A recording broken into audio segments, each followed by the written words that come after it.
ಯಜಮಾನ್ರೆ ನಿಮ್ಮವ ಏನು ಬೆಲೆ ಕಟ್ಟಿದ್ದೀರಾ? ಬೆಲೆ ಎರಡಕ್ಕೆ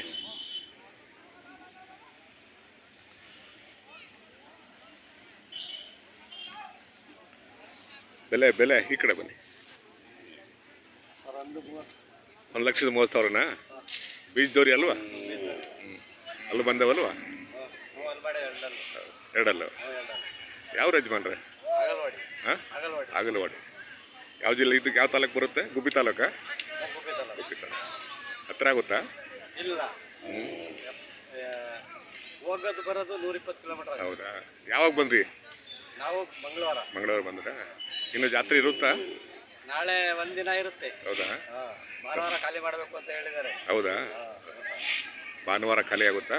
ಭಾನುವಾರ ಖಾಲಿ ಆಗುತ್ತೆ. ದನಗಳ ಜಾತ್ರೆ ಎಲೆಕ್ಷನ್ ಹತ್ರ ಬಂತಲ್ಲ, ಅದಕ್ಕೆ ಖಾಲಿ ಮಾಡಬೇಕು. ಭಾನುವಾರ ಮುಂಚೆನೆ ಹೇಳಿದ್ರು. ಮುಂಚೆನೆ ಹೇಳಿದ್ರಾ? ಮುಂಚೆನೆ ಹೇಳಿದ್ರು. ಅದಕ್ಕೆ ಭಾನುವಾರ ಖಾಲಿ ಮಾಡ್ತೀರಾ? ಆಯ್ತು ಯಜಮಾನ.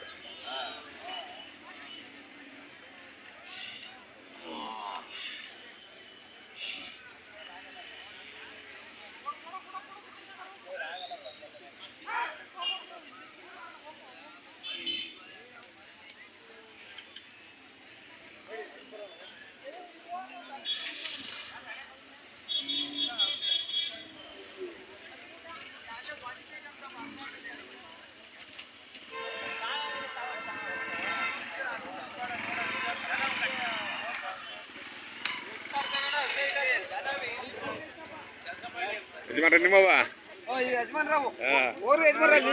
ಏನ್ ಬೆಲೆ ಕಟ್ಟಿದ್ರೆ ಯಜಮಾನ್ರೆ? 1,20,000 ಎಲ್ಲ ಬೀಜದೂರಿ ಅಲ್ವಾ? ಬೀಜದೂರಿ ಅಲ್ವಾ?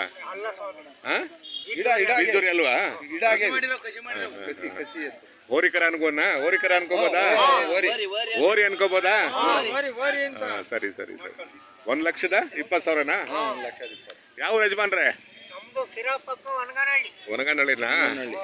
ಇತ್ತೀಚೆಗೆ ಹಳ್ಳಿ ಕಾರ್ ತಳಿ ಕಡಿಮೆ ಆಗ್ತಿದೆ. ಅದನ್ನ ಉಳಿಸೋದು ಹೇಗೆ, ಬೆಳೆಸೋದು ಹೇಗೆ? ಉಳಿಸ್ಬೇಕಲ್ವ? ಮನೆ ಮುಂದೆ ಒಂದು ಹಳ್ಳಿ ಕಾರ್ ಹಸ ಇಟ್ಕೋಬೇಕು ಅಲ್ವಾ? ಸಂತತಿ ಉತ್ಪತ್ತಿ ಆಗುತ್ತಲ್ವಾ?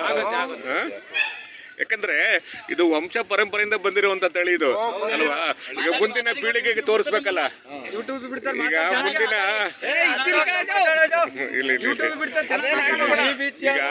ಮುಂದಿನ ಪೀಳಿಗೆಗೆ ನಾವೆಲ್ಲ ತೋರಿಸ್ಬೇಕಲ್ಲ ಇದನ್ನ ಅಲ್ವಾ? ಹಳ್ಳಿ ಕಾರ್ ತಳಿನ ಉಳಿಸಿ ಬೆಳೆಸಿ. ಹಳ್ಳಿ ಹೋರಿ, ಹಳ್ಳಿ ಕಾರ್ ಎತ್ತುವಸ ನಮಗೂ ಗೊತ್ತು. ಹೇಳಿ. ಹಳ್ಳಿ ಕಾರ್ಗೆ ಬೆಲೆ